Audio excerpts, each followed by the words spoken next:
Call on you, please. You raise your hand. Start with Katie Goss. Well, Coach, when you score 6 in a game, especially against a goaltender like Hellebuck, there's obviously a lot of positive things to be happy with. But how do you balance kind of the group's frustration with the outcome, with also learning from this one? Well, I mean, we played hard. We played extremely hard. We did a lot of good things. You don't get 6 on the Jets without doing that, like you mentioned. We also made some mistakes that they capitalized on, too many, obviously, tonight, and it ends up costing us the hockey game. I think there's lots to look at that is on the positive side. We'll have to be better in a couple areas of the game, but I don't think there's a need for frustration at all after that. Shouldn't be frustrated at all. I think we played hard, we played well in a lot of areas. We have to clean up a couple things, but hey, this is going to be a long, hard series, and frustration shouldn't be creeping into it after losing one game in a row. Go ahead, right here in front. Jacob Stahl, the hockey. I would like to know your thoughts on Georgiev's performance tonight. It probably need to be better, right? Like, I thought we played well. We created some chances. He made some good saves, but we're going to need like a couple more saves than that probably to win, so, but it is what it is. We'll regroup. It wasn't, like, we made some mistakes in front of him that we'll have to clean up and try to get the job done. It's a team game. Jesse.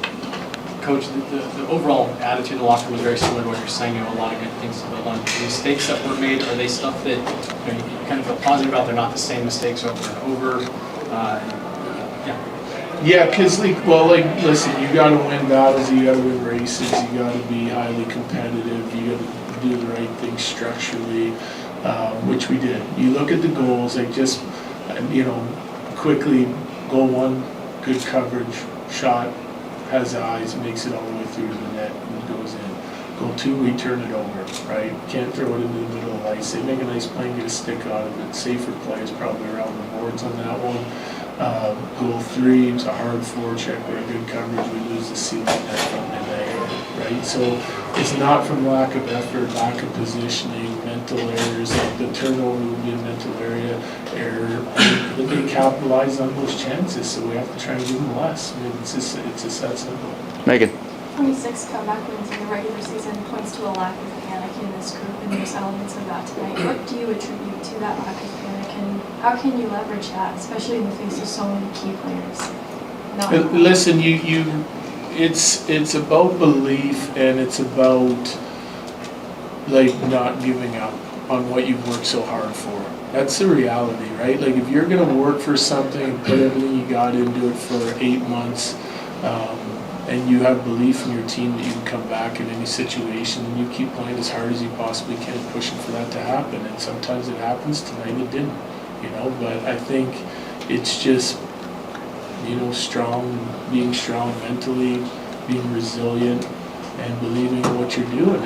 And regardless of success or failure, our message is you go put your best foot forward and play every shift like it's your last. I mean, it's the best time of the year to be playing hockey in the Stanley Cup playoffs and in the best league in the world. You gotta embrace it, and you gotta put everything you have into it if you want to win. Front right. Yes, Coach, I'm just wondering, with the outburst of offense by both teams, what's going through your mind, when the goals are coming fast and furious? Did you throw your game plan out into the what do you do? We didn't. It's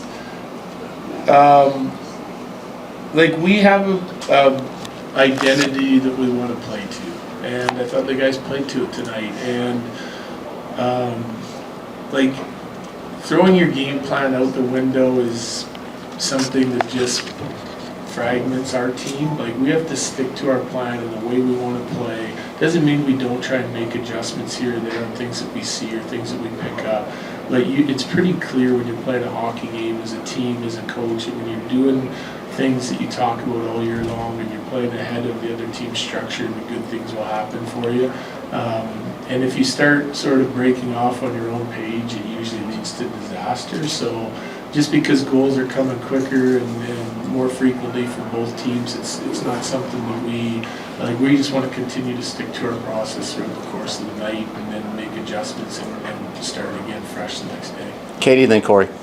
Well, coming into this, Jonathan Julian's absence was a big miss in the top six. Felt like the team really did a good job of shifting upwards, adjusting to that. The power play also features him. So what did you like about the way the team kind of responded to the changes without him? Yeah, I mean, I liked it because the power play, I mean, as you know, Becky and Val spend a lot of time in there. We've had some fluidity to that power. I know Drew's been a part of it for most of the year and a real important part of it. But those guys have been with us and have played in those positions for years, not just like weeks or months this season. So they're perfectly capable of continuing to do that. It takes a potent offensive player out of your lineup, so everyone else has to step up. I thought Parise did a nice job on the top line. That was still a really good line.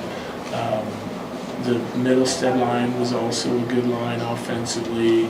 The group that really kind of turned it up from an offensive standpoint for me was Colton Wood and Kimmy Ranta did a nice job. Like, they were highly effective in a lot of different areas in the game, not just on the defensive side or the physicality side, but like offensively, that was a dangerous group, which really helps. I mean, you have to have the depth scoring and the contributions throughout your lineup, and everyone has their own sort of specific role and identity, both as individuals and lines, but as a group tonight, like, we didn't miss Drew's offense because everyone else was like significantly better than just average game in the regular season.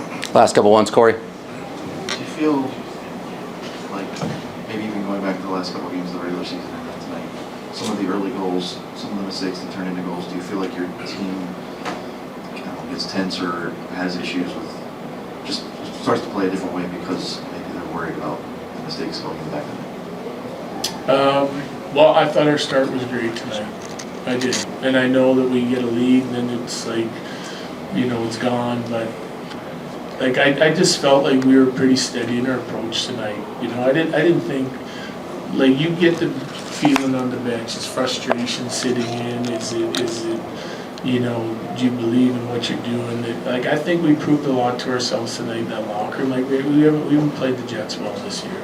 We played them a good game at home early in the season, but like that's our first taste of us playing hard and then playing hard and seeing what's going to happen, and it's a 7-game series, so I don't think that a whole lot changed for us, like, from start to finish in that game. I thought the guys played as hard as they possibly could, as clean as they possibly could. Kyle.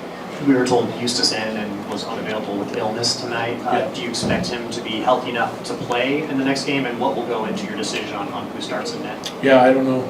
I don't know if he's going to be healthy enough to play or not.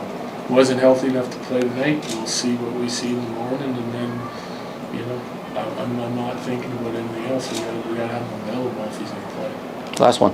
If so, would you consider a goaltending change? I'm not going to speculate. Okay, thank you, Jared. Yeah, thanks.